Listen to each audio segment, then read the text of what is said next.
जय हिंद मेरे प्यारे बच्चों।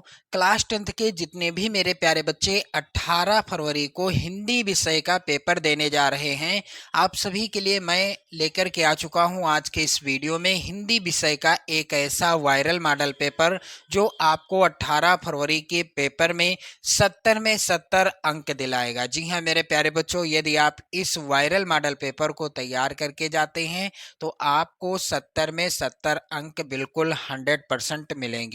क्लियर? चलिए ध्यान दें, 3 घंटे 15 मिनट का समय आपको मिलेगा परीक्षा में।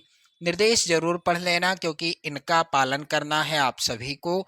प्रारंभ के 15 मिनट परीक्षार्थियों को प्रश्न पत्र पढ़ने के लिए दिए जाएंगे और सभी प्रश्न करना अनिवार्य होगा। प्रश्न पत्र 2 खंडों में विभाजित रहेगा, खंड आ और खंड बा में। खंड आ में 1 अंक के बहुविकल्पीय प्रश्न हैं जिनके सही उत्तर आपको ओएमआर शीट में नीले या फिर काले बाल पॉइंट कलम से सही विकल्प वाले गोले को पूर्ण रूप से काला कर चिन्हित करना है। क्लियर? खंड आ के प्रत्येक प्रश्न का निर्देश पढ़कर केवल प्रदत्त ओएमआर उत्तर पत्रक पर ही उत्तर दीजिएगा। ओएमआर उत्तर पत्रक पर उत्तर देने के पश्चात उसको काटना नहीं है, ना ही इरेजर अथवा व्हाइटनर लगाना है, कुछ नहीं करना। एक बार आपने जो भी गोला भर दिया सो भर दिया। प्रश्न के अंक उसके सम्मुख अंकित हैं। खंड बा में 50 अंक के वर्णनात्मक प्रश्न आएंगे जिनका उत्तर आपको बोर्ड परीक्षा की कॉपी पर लिखना होगा। क्लियर? खंड बा में सभी प्रश्नों का उत्तर एक साथ ही करिएगा। प्रथम प्रश्न से आरंभ कीजिएगा और अंतिम प्रश्न तक करते जाइएगा। जो प्रश्न आपको नहीं आता है यानी जिस प्रश्न का उत्तर आपको नहीं पता है उस पर आप अपना समय नष्ट नहीं करेंगे। क्लियर? तो चलिए खंड आ के बहुविकल्पी इन प्रश्नों को तैयार कर लेना। पहला है, ध्रुव स्वामिनी नाटक के लेखक कौन हैं? तो ध्रुव स्वामिनी नाटक के लेखक हैं जयशंकर प्रसाद जी, यहाँ पर बी वाला ऑप्शन सही होगा। दूसरा है, शुक्ल युग का नामकरण किस विद्वान के नाम पर किया गया? और ये एक चीज और याद कर लेना, यहाँ पर राइट आंसर क्या है? रामचंद्र शुक्ल, इन्हीं के नाम से शुक्ल युग का नामकरण हुआ था। अब इनकी प्रमुख रचनाएं याद कर लीजिएगा। चिंतामणि, विचार वीथी, विचार वीथी और त्रिवेणी, त्रिवेणी रस मीमांसा, रस मीमांसा, ये रचनाएं किसके द्वारा लिखी गई हैं? आचार्य रामचंद्र शुक्ल जी के द्वारा। अगला प्रश्न है, लहरों के राजहंस के लेखक का नाम क्या है? तो लहरों के राजहंस के लेखक हैं, यहाँ पर राइट आंसर होगा मेरे प्यारे बच्चों मोहन राकेश, बी वाला ऑप्शन सही होगा। क्लियर? प्रश्न अगला है, साहित्य और कला रचना है, तो साहित्य और कला किसकी रचना है? यहाँ पर राइट आंसर क्या होगा आपको इसका उत्तर कमेंट करके बताना है। विकल्प ध्यान दें, सुमित्रा नंदन पंत, पद्मलाल पुन्नालाल बख्शी, भगवत शरण उपाध्याय या फिर जय प्रकाश भारती। तो साहित्य और कला किसकी रचना है आपको कमेंट करके बताना है। शुक्ल युग की कालावधि या समय सीमा क्या है? मेरे प्यारे बच्चों, इसका उत्तर हो जाएगा शुक्ल युग की कालावधि है 1920 से 1938, ये वाला विकल्प सही होगा। 1920 से 1938, यहाँ पर ये वाला ऑप्शन सही होगा। रीत मुक्त काव्य धारा के 2 कवियों के नाम क्या हैं? तो घनानंद और बोधा ठाकुर, ये दोनों कवि किस काव्य धारा के कवि हैं? रीत मुक्त काव्य धारा के कवि हैं। काव्य की प्रवृत्ति एवं रचना शैली के आधार पर रीत काल की कितनी धाराएं हैं? तो यहाँ पर 3 हो जाएगा राइट आंसर। प्रयोगवाद के कवि कौन हैं? तो अज्ञे जी हैं, इन्होंने सन 1943 ईस्वी में तार सप्तक का प्रकाशन किया था। क्लियर?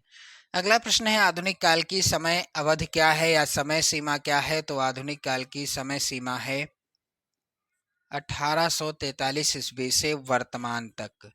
प्रश्न संख्या 10 है, भारतेंदु युग की विशेषता नहीं है, तो इसमें से भारतेंदु युग की विशेषता कौन सी नहीं है? काव्य भाषा के रूप में खड़ी बोली का प्रयोग, यहाँ पर डी वाला ऑप्शन सही होगा। अगला है, जहीं दिस बैठे नारद फूली, सो दिस तेहि न बिलो की भूली, पुनि पुनि मुनि सकुचहि अकुलाही, देख दशा हरगन मुस्काही। इस पंक्ति में कौन सा रस है? तो वीर रस का स्थायी भाव याद कर लो आप लोग, उत्साह होता है। करुण रस का स्थायी भाव होता है शोक। हास्य रस का स्थायी भाव होता है हास। और श्रृंगार रस का स्थायी भाव होता है रति। तो मेरे प्यारे बच्चों, आपको बताना है कि यहाँ पर कौन सा रस है। तो यहाँ पर है हास्य रस, जिसका स्थायी भाव हास होता है। डी वाला ऑप्शन सही होगा। क्लियर। अगला प्रश्न है, यहीं कहीं पर बिखर गई वह भग्न विजय माला सी, उपर्युक्त पंक्ति में कौन सा अलंकार है? तो यहाँ पर है उपमा अलंकार। प्रश्न संख्या 13 है, सोरठा छंद के पहले चरण में मात्राएं होती हैं। तो सोरठा छंद के कुल 4 चरण होते हैं। सोरठा छंद के पहले और तीसरे चरण में मात्राएं होती हैं 11-11। सोरठा छंद के दूसरे और चौथे चरण में मात्राएं होती हैं 13-13। क्लियर। तो यहाँ पर राइट आंसर सी वाला ऑप्शन होगा। अभ्यागत में उपसर्ग है, तो अभ्यागत में उपसर्ग कौन सा है? अभय, यहाँ पर सी वाला ऑप्शन सही होगा। नील गाय में कौन सा समास है? तो नील गाय में मेरे प्यारे बच्चों कौन सा समास है? इसका राइट आंसर क्या होगा? विकल्प यहाँ पर है, यहाँ पर बहुव्रीहि समास या कर्मधारय द्वंद्व समास या तत्पुरुष। तो आप लोग आंसर कमेंट करके बताइएगा। बादल पर्यायवाची शब्द नहीं है, बादल का पर्यायवाची शब्द नहीं है, तो इसमें से जलज हो जाएगा ये राइट आंसर। अगला है, सौ का तत्सम शब्द क्या होगा? तो सौ का तत्सम सत हो जाएगा। अर्थ के आधार पर वाक्य के भेद होते हैं 8। महात्मा बुद्ध ने विश्व को शांति का संदेश दिया, वाक्य में वाच्य क्या है? कर्तवाच्य है। मैं पत्र लिखूंगा, वाक्य का कर्मवाच्य में परिवर्तित वाक्य क्या होगा? मेरे द्वारा पत्र लिखा जाएगा। यहाँ पर राइट आंसर होगा। इसके बाद आप देखेंगे खंडबा, जिसमें 50 अंक के प्रश्न आने हैं। तो खंडबा के लिए यहाँ पर ध्यान देना, कुशंग का ज्वर सबसे भयानक होता है। पहला गद्यांश आधारित प्रश्न आएगा 6 नंबर का। तो पहला गद्यांश है, कुशंग का ज्वर सबसे भयानक होता है, यह केवल नीति और सद्वृत्ति का ही नाश नहीं करता बल्कि बुद्धि का भी क्षय करता है। किसी युवा पुरुष की संगत यदि बुरी होगी तो वह उसके पैरों में बंधी चक्की के समान होगी, जो उसे दिन दिन अवनत के गड्ढे में गिराती जाएगी, और यदि अच्छी होगी तो सहारा देने वाली बाहु के समान होगी, जो उसे निरंतर उन्नत की ओर उठाती जाएगी। पहला है प्रश्न, उपर्युक्त गद्यांश का संदर्भ लिखिए। तो ये है किस पाठ से? मित्रता पाठ से। अब ध्यान दो आप सभी कि ये जो गद्यांश है मित्रता पाठ, ये लिया गया है, इसके लेखक कौन है? मित्रता पाठ के आचार्य रामचंद्र शुक्ल जी। क्लियर। दूसरा प्रश्न आएगा रेखांकित अंश की व्याख्या। तो जो रेखांकित अंश होगा उसी की व्याख्या आप करेंगे। और एक और प्रश्न आएगा जिसका उत्तर आप गद्यांश से ही कर लेंगे। अथवा में यदि आप करना चाहते हैं तो अथवा में भी गद्यांश आएगा, जैसे कि यहाँ पर है, कितना जीवन बरस पड़ा है इन दीवारों पर, जैसे फसाने अजायब का भंडार खुला पड़ा हो। मेरे प्यारे बच्चों, ये जो लिया गया है पाठ, ये किस पाठ से है, यानी ये गद्यांश किस पाठ से है? ये है अजंता पाठ से। और इसके लेखक हैं भगवत शरण उपाध्याय, भगवत शरण उपाध्याय जी। क्लियर मेरे प्यारे बच्चों। अब ध्यान दें आप सभी लोग, एक ही करना है। और अगला प्रश्न है, निम्नलिखित में से किसी एक पद्यांश पर आधारित सभी प्रश्नों का उत्तर देना है। 6 नंबर का ये आएगा। पहला पद्यांश है, पुरते निकसी रघुवीर वधु धरि धीर दये मग में डगद्वय, झलकी भरी भाल कनी जलकी पुट सूख गए मधुराधर वै, फिर बूझत हैं चलनो अब केतिक पर्ण कुटी करिहों के तुहें, तियकी लखिया तुरता पियकी अखिया अति चारु चली जल छुए। मेरे प्यारे बच्चों, वन पथ पर, पाठ का नाम क्या है? वन पथ पर।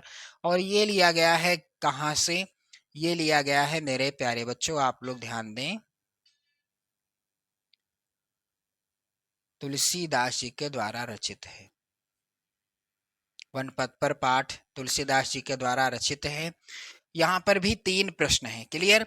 अथवा में भी पद्यांश है, मेवाड़ केसरी देख रहा, केवल लड़का न तमाशा था, वह दौड़ दौड़ करता था रण, वह मान रक्त का प्यासा था, चढ़ चेतक पर घूम घूम, और आगे है करता सेना रखवाली था, ले महामृत को साथ साथ मानो प्रत्यक्ष कपाली था। ये मेरे प्यारे बच्चों हल्दी घाटी शीर्षक पाठ से रचित है और इसकी रचना की है श्याम सुंदर दास जी ने। क्लियर। सॉरी, श्याम नारायण पांडे जी ने, श्याम सुंदर दास जी नहीं है, श्याम नारायण पांडे जी हैं, श्याम नारायण पांडे जी के द्वारा लिखित है। इसके बाद अगला है, निम्नलिखित में से किसी एक संस्कृत गद्यांश का संदर्भ सहित हिंदी में अनुवाद करना है। 5 नंबर का ये आएगा। तो ये जो है पहला, एतस्मिन् काले तस्य ग्रामीणस्य ग्रामः आगतः, ये लिया गया है प्रबुद्धो ग्रामीणा शीर्षक पाठ से, प्रबुद्धो ग्रामीणा शीर्षक पाठ से। अथवा में भी गद्यांश है, दुर्मुखा द्वितीया कशाघाता, ये किस पाठ से है? ये है, आप लोग ध्यान दें, और इस पाठ से गद्यांश आता जरूर है बोर्ड परीक्षाओं में। पाठ का नाम है देशभक्तः चंद्रशेखरः, देशभक्तः चंद्रशेखरः, चंद्रशेखरः। क्लियर। अगला है, यहाँ पर दिए गए संस्कृत पद्यांश में से किसी एक का संदर्भ सहित हिंदी में अनुवाद करना है। 5 नंबर का ये प्रश्न आएगा। तो नीर क्षीर विवेके हंसालस्यम तुमेव तनुषे चेत, किस पाठ से है? नाम है मेरे प्यारे बच्चों पाठ का अनयोक्ति विलासा, अनयोक्ति विलासा। क्लियर।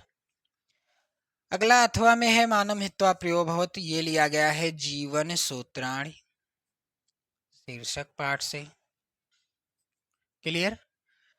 इसके बाद अगला है, अपने पठित खंड काव्य के आधार पर निम्नलिखित प्रश्नों में से किसी एक का उत्तर देना है। 3 नंबर का आएगा प्रश्न, और हर खंड काव्य से एक प्रश्न आप देखेंगे, यानी 2 प्रश्न आए हैं, किसी एक का ही उत्तर देना है। तो जो खंड काव्य आपके जिले के लिए निर्धारित है उसी खंड काव्य के प्रश्नों का उत्तर देना है, किसी एक प्रश्न का। क्लियर। इसके बाद मेरे प्यारे बच्चों अगला प्रश्न है 6 का, दिए गए लेखकों में से किसी एक का जीवन परिचय आपको लिखना है और उनकी प्रमुख रचना का नाम लिखना है। 5 नंबर का ये प्रश्न आएगा। तो डॉक्टर राजेंद्र प्रसाद, आचार्य रामचंद्र शुक्ल और जयप्रकाश भारती, तीनों ही जीवन परिचय 2026 बोर्ड परीक्षा के लिए बहुत ही ज्यादा इंपॉर्टेंट हैं। अगला है, किसी एक कवि का आपको जीवन परिचय लिखना है और उनकी प्रमुख रचना का नाम लिखना है। तो सूरदास, बिहारीलाल, महादेवी वर्मा, ध्यान देना, किसी एक कवि का जीवन परिचय आपको लिखना है। और ये जो है प्रश्न आएगा कितने नंबर का? 5 नंबर का। और ये तीनों जीवन परिचय 100% इंपॉर्टेंट हैं। अगला है प्रश्न, अपनी पाठ्य पुस्तक में से कंठस्थ कोई एक श्लोक लिखिए जो इस प्रश्न पत्र में ना आया हो। 2 नंबर का प्रश्न आएगा। प्रश्न संख्या 8 है, निम्नलिखित प्रश्नों में से किन्हीं 2 प्रश्नों का उत्तर संस्कृत में करना है। ये भी 2 नंबर का है। वीरः केन पूज्यते, तो वीरः वीरेण इसमें लिखा जाएगा। वाराणसी नगरी केसाम संगम स्थली अस्ति, तो इसमें होगा विविध धर्माणाम। और ज्ञानम कुत्र संभवत, तो ज्ञानम सर्वत्र। इतना ही आपको याद करना है। क्लियर। अगला है, निम्नलिखित में से किसी एक विषय पर आप निबंध तैयार कर लो, यानी लिखना है आपको। 7 नंबर का प्रश्न आएगा। तो विज्ञान अभिशाप या वरदान, प्रदूषण की समस्या और समाधान, आतंकवाद की समस्या और समाधान, जल ही जीवन है, और नारी सशक्तिकरण। इन विषयों पर निबंध तैयार कर लीजिएगा 2026 बोर्ड परीक्षा के लिए। अगला प्रश्न है, छात्रवृत्ति प्राप्त करने हेतु तो अपने विद्यालय के प्रधानाचार्य को एक प्रार्थना पत्र लिखिए। 4 नंबर का ये प्रश्न आएगा। और अथवा में प्रश्न है, राज्य परिवहन निगम के मुख्य प्रबंधक को बस चालक के अप्रशंसनीय व्यवहार का उल्लेख करते हुए शिकायती पत्र लिखिए। क्लियर। तो एक ही प्रश्न का उत्तर